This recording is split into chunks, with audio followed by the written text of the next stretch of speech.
નમસ્તે મિત્રો, ઉનાળો આવી ગયો છે અને ઉનાળાને હિસાબે ગરમી ખૂબ પડે છે. તો અમારા યુરોલોજીમાં અમે જે દર્દીઓ જોતા હોય એમાં બે પ્રકારના દર્દીઓ હવે વધી જાય છે. એક તો યુરિન ઇન્ફેક્શન એટલે કે યુટીઆઈવાળા દર્દીઓ અને બીજું તો કે પથરીના દર્દીઓ. તો આ બંને જે દર્દીઓ છે એ આ રોગ ના થાય આપને ઇન્ફેક્શન અને સ્ટોન, એના માટે આપણે પાણી પ્રોપર અને પુષ્કળ પીવું પડશે. જો પાણી વધારે પીશું તો આપને ઓટોમેટિક જે યુરિન હશે એ ફ્લશ થતું રહેશે અને ઇન્ફેક્શનના ચાન્સ ઘટી જશે.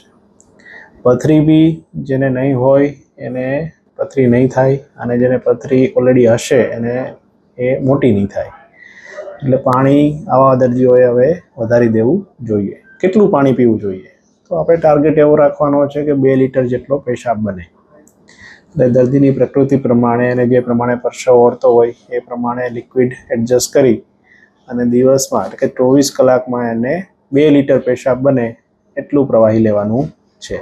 પ્રવાહીમાં પાણી સિવાય છાશ, લીંબુ પાણી, વરિયાળીવાળું પાણી, લીંબુ શરબત, નારિયેળનું પાણી, બીજા શેરડીનો જ્યુસ આવે છે, બીજા કોઈ બી પ્રકારના લિક્વિડ લઈ શકાય.